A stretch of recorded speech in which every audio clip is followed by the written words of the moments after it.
নমস্কার বন্ধুরা, আজ আমি বানাবো ছোলা দিয়ে আলু দিয়ে তরকারি। এখানে নিয়ে নিয়েছি ভেজানো ছোলা, যেটাতে অনেক পরিমাণে প্রোটিন থাকে। যাদের শরীর খুব দুর্বল তারা কিন্তু ভেজানো ছোলা, এছাড়া যাদের কোষ্ঠকাঠিন্য রয়েছে তারা কিন্তু ছোলা খেলে খুবই উপকার পাবে। এখানে রয়েছে পেঁয়াজ কুচো কুচো করে কেটে রেখে দিয়েছি। এখানে নিয়ে নিয়েছি ধনেপাতা কুচো। এখানে গোটা গরম মশলা একটু হামানদিস্তা দিয়ে থেঁতে নিয়ে নিয়েছি।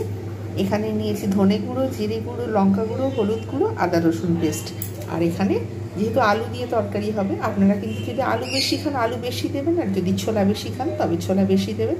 তবে হ্যাঁ, ছোলা আলু ব্যালেন্স করে রান্না করলে ভালো হয়। বেশি ছোলার থেকে আমার মনে হয় আলু একটু বেশি দিলে কিন্তু খুব সুন্দর লাগে আমার মনে হয়। তবে আপনাদের যদি ছোলা বেশি ভালো লাগে আপনারা কিন্তু আরও বেশি পরিমাণে ছোলা দিয়ে আলুর পরিমাণ কিন্তু কমিয়ে দিতে পারেন। এবারে আমি রেসিপিটা শুরু করব সাদা তেলে। কড়াতে দিয়ে দিয়েছি সাদা তেল। এবার আমি এখানে একটু গোটা মেথি ফোড়ন দেব, টেস্টের জন্য, অল্প, বেশি নয়, জাস্ট টেস্টের জন্য।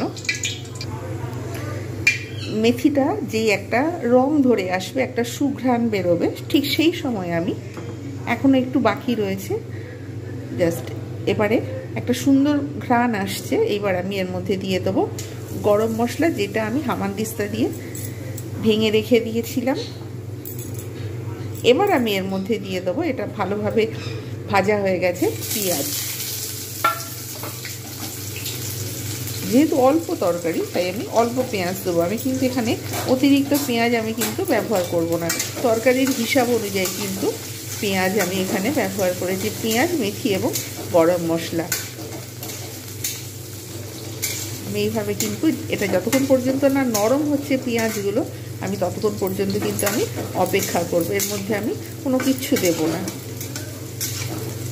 এটা কিন্তু ভালোভাবে লাল করে আমি সুন্দরভাবে ভেজে নেব। তার জন্য আমাকে একটু অপেক্ষা করতে হবে, আঁচটা জোরে তুলে দিতে হবে। এইভাবে বেশ কিছুক্ষণ ভাজলে এর যে কাঁচা গন্ধ সেটা চলে যাবে, আর পেঁয়াজগুলো লাল লাল ভাজা হয়ে যাবে এবং একটা সুন্দর একটা গন্ধ আসবে। ঠিক সেই সময় আমি কিন্তু অন্যান্য মশলাগুলো দেব। এই সময় আমি সমস্ত গুঁড়ো মশলাটাকে, আদা রসুন, ধনে গুঁড়ো, জিরে গুঁড়ো, সবটাকে আমি কিন্তু একটা বাটা মশলার যাতে টেস্ট আসে তার জন্য কিন্তু আমি এইটাকে তৈরি করে নেব। এতে কিন্তু মশলাটার টেস্টও ভালো হয়। আর অত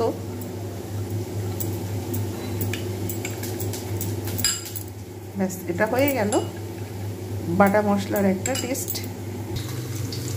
এইবারে আমি এখানে দিয়ে দেবো মশলাগুলো। পেঁয়াজ কিন্তু সুন্দরভাবে ভাজা হয়ে গেছে,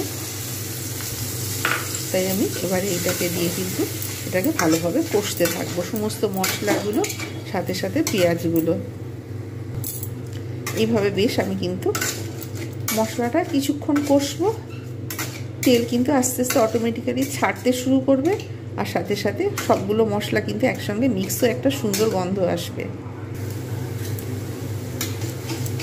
দেখা যাচ্ছে মশলাগুলো কিন্তু খুব সুন্দরভাবে ভাজা হয়ে গেছে।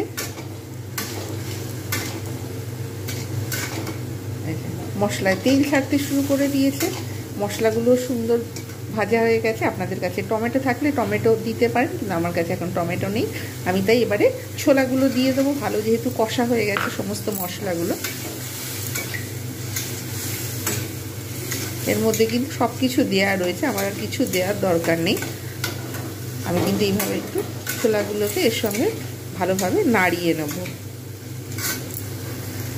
যাতে মশলা এবং ছোলাগুলো খুব সুন্দরভাবে একসঙ্গে মিক্স হয়ে যায়। আঁচটা কিন্তু আমি এবারে একটু কমিয়ে দেব। ব্যাস, এইভাবে ভেজে নিলাম। এইবার আমি এর মধ্যে যে আলুগুলো রেখে দিয়েছিলাম সেইগুলো আমি কিন্তু এর মধ্যে আমি এবারে ঢেলে দেবো। আলুগুলো ঢেলে দিয়ে আমি সুন্দরভাবে কিন্তু আমি একসঙ্গে কষে নেবো। এতে যেহেতু লবণ দেওয়া রয়েছে, ধনে গুঁড়ো, জিরে গুঁড়ো, আদা রসুন পেস্ট, পেঁয়াজগুলো সুন্দরভাবে ভাজা রয়েছে, তাই আমি এবারে অপেক্ষা করব 3 থেকে 4 মিনিট, একদম লো ফ্লেমেতে রেখে দেবো।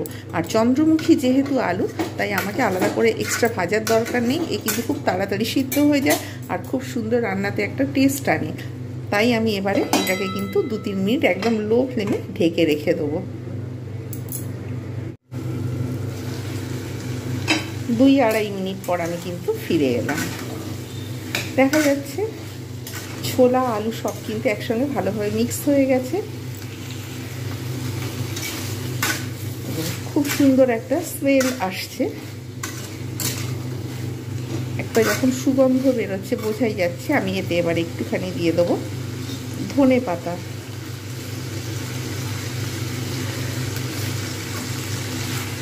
জাস্ট একটু নেড়ে নেব।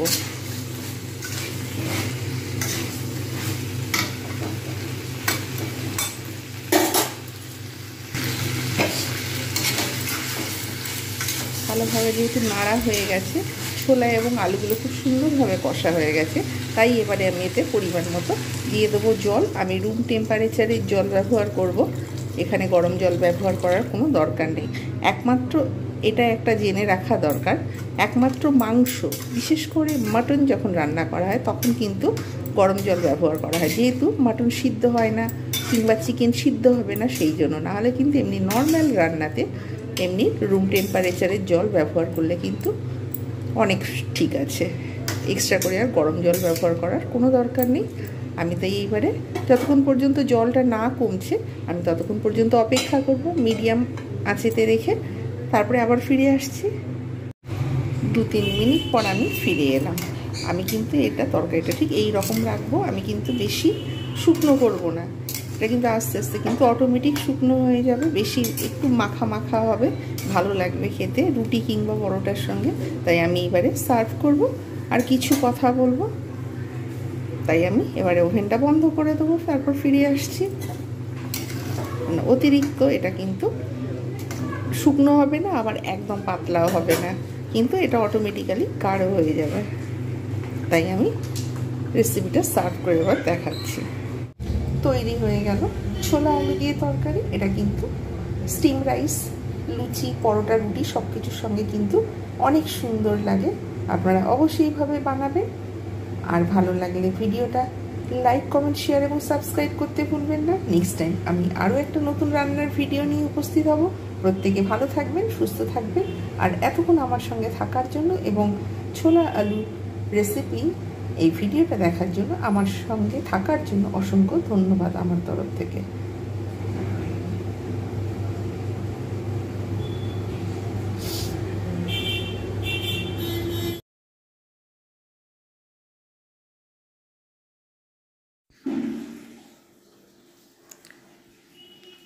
পাশে কালী মন্দির রয়েছে, সেইখান থেকেই যাতায়াত করছিলাম, তাই একটু মন্দিরের ছবিটা আমি এখানে তুলে নিলাম।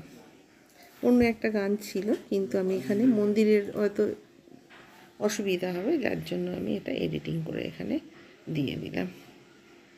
শুভ সন্ধ্যা। চা নিয়ে বসে পড়েছি কম্পিউটারেতে। এই যে একটু নিজের ভিডিও নিজেই দেখছি। হঠাৎ ইচ্ছা হলো যে একটু লাউ চিচকিটা দেখি, সেটাই বসে বসে দেখছি। সবাই ভিডিওতে কমেন্ট করছি, নিজের ভিডিও দেখছি।